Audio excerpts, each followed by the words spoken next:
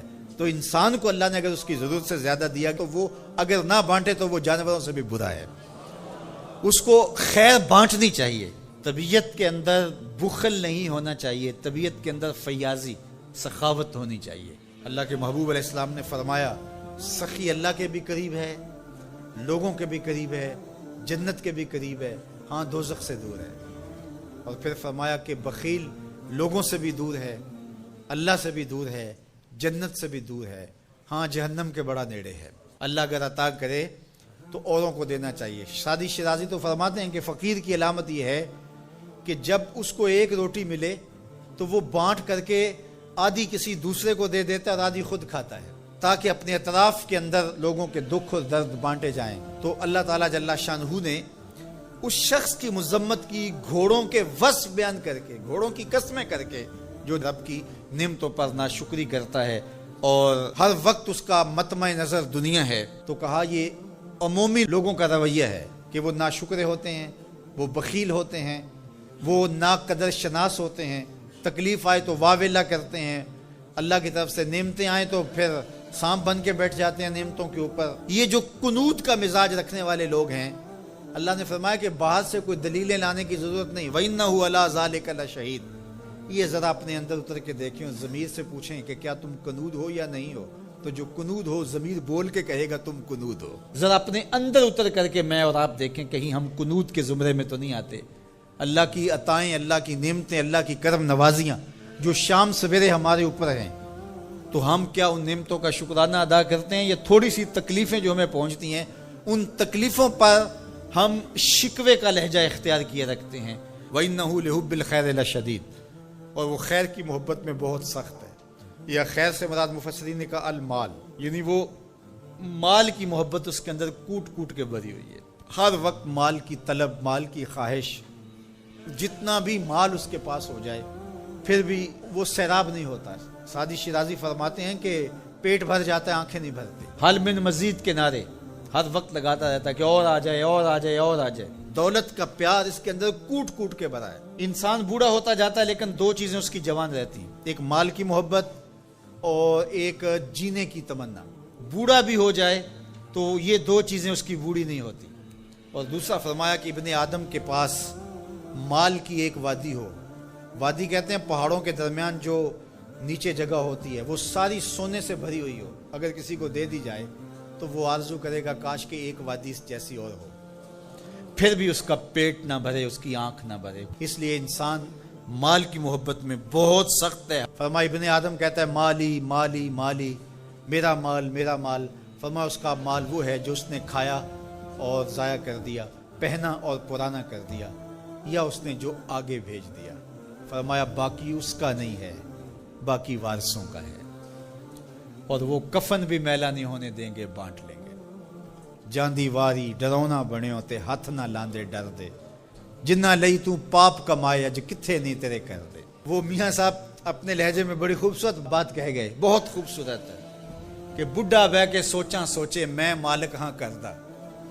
بڈھا بہ کے سوچاں سوچے میں مالک ہاں کردہ، کر دے بہ کے کرن سلاواں بڈھا کیوں نہیں مرتا.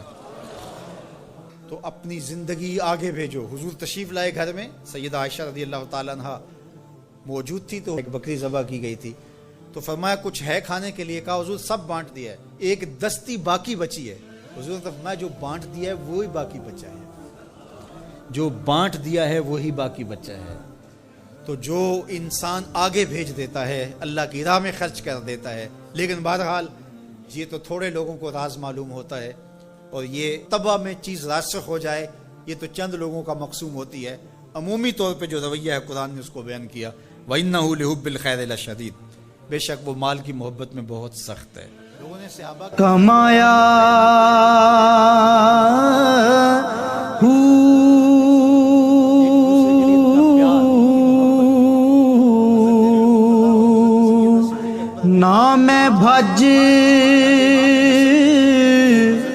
مسیتی وڑیا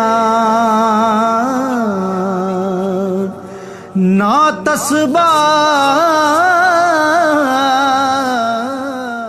ان کی تو محبت اور پیار کی کہانیاں تھیں.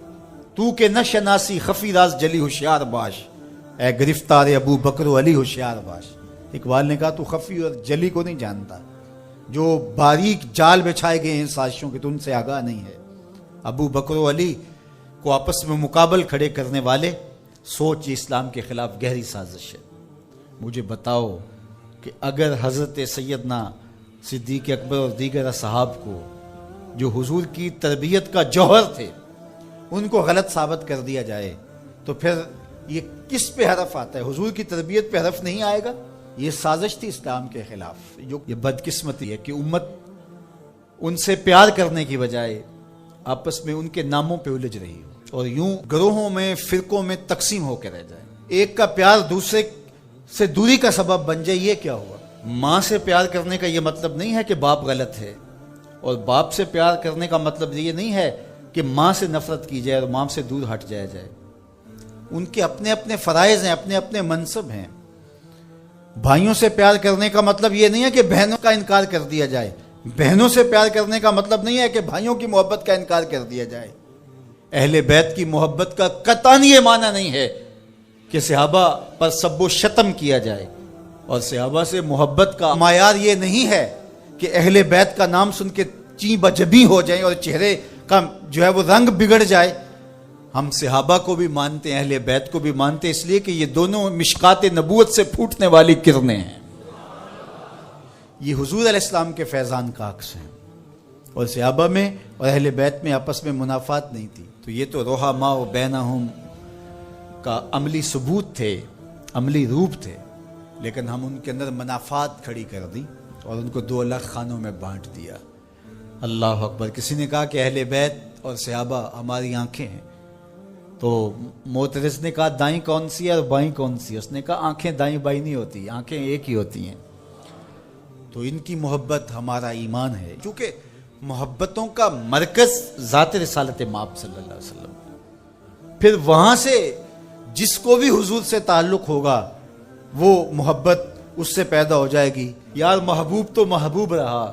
اللہ نے ان گھوڑوں کی قسمیں کی ہیں جو محبوب کے غلاموں سے جڑ گئے.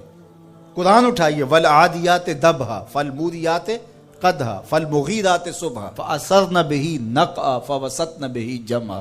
محبوب تیری ہی نہیں، تیرے غلاموں کی نہیں، تیرے غلاموں کے گھوڑوں کے پاؤں سے لگی ہوئی کھریوں کے ٹکرانے سے، پتھروں سے جو شرارے نکلتے ہیں، میں خدا ان شراروں کی بھی قسم کرتا ہوں. محبوب تیرے غلاموں کے گھوڑوں کے پاؤں کے ٹکرانے سے جو گرد اڑتی ہے، اڑتی ہوئی دھول کی بھی قسم کرتا ہوں، اور ان گھوڑوں کے سینوں سے جو آواز نکلتی ہے، میں رب ہو کے اس آواز کی بھی قسم کرتا ہوں.